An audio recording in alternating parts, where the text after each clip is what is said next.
My downstairs neighbor's bathtub is being resurfaced. The odor is strong enough that I can smell it in my own apartment. They used methylene chloride to strip the tub. Do I have to evacuate my own apartment for 2 days while his bathtub dries? Is this hazardous to me? Good afternoon. My name's Kel. OSHA considers methylene chloride a potential occupational carcinogen. Workers using it must be provided with respirators. In high enough concentrations, full face masks with supply air must be used.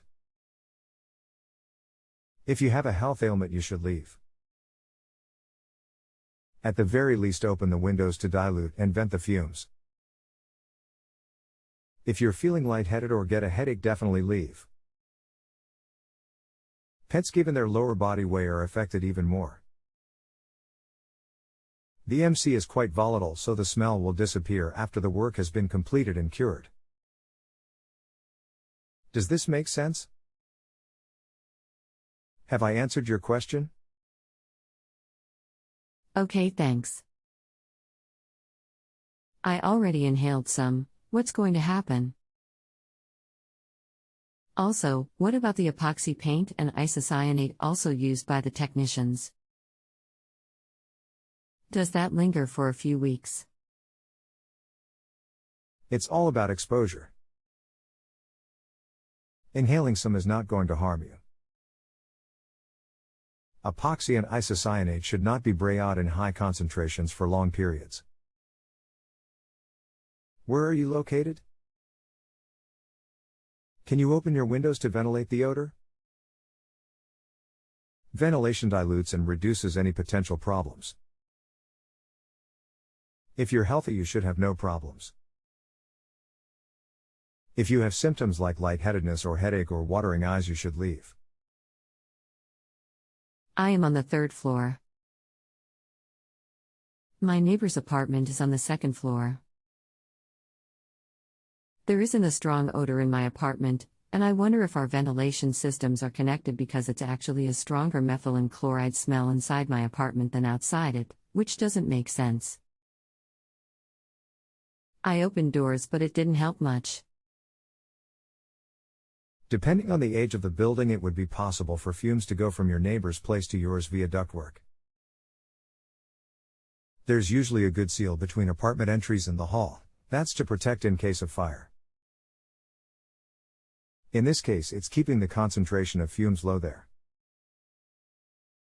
Once again, depending on the age, there can be plumbing pipes and electrical conduit penetrations between units which allow the fumes to spread. Okay, thanks. Would use of a clothing dryer be a future concern? I.e., if isocyanate, epoxy, or the MC were still leaking some fumes, and I dried a load of laundry, the dryer draws air from the apartment's own inside air, and those fumes got heated up by the dryer. Would that create toxins, by heating up the isocyanate, epoxy, and MC? Warm air disperses the chemicals more quickly. The dryer heat is too low to create toxins.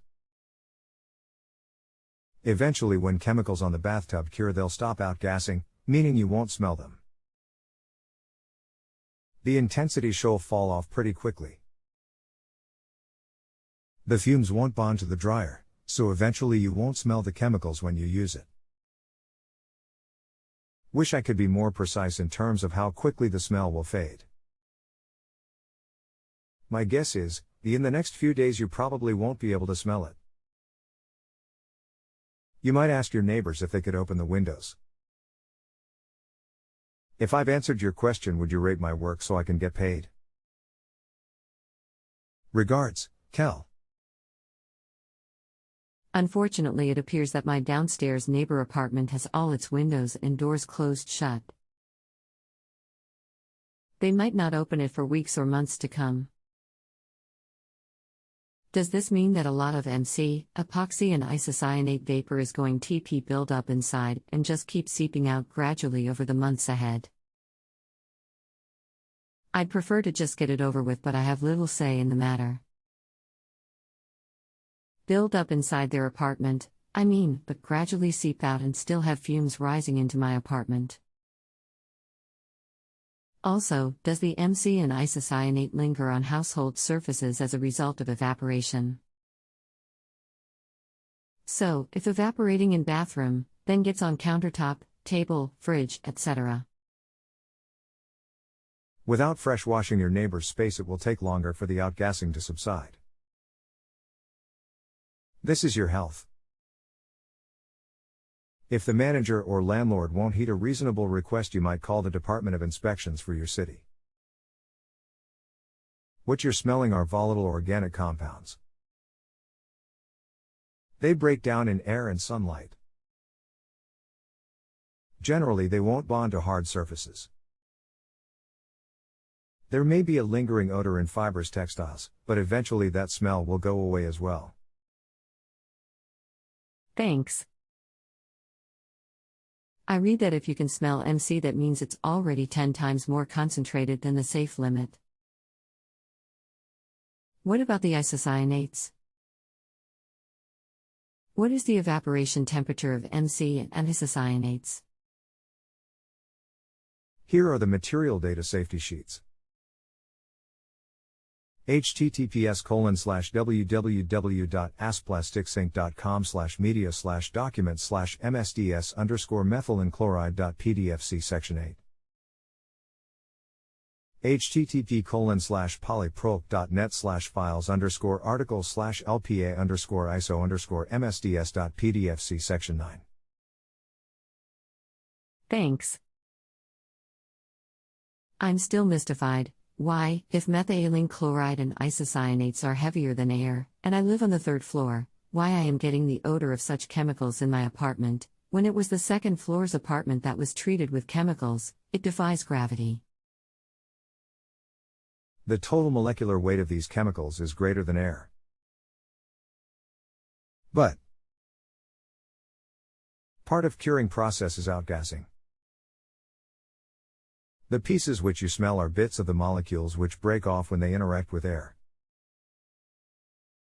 Warm air rises, carrying the pieces up to your place. We're at the limits of my knowledge of chemistry. These kind of questions are better directed at an environmental chemist. The health effects directed to an environmental hygienist. Thank you. Regards, Kel. If you have a home improvement or appliance question and want to chat with an expert now, visit JustAnswer.com/YTHI.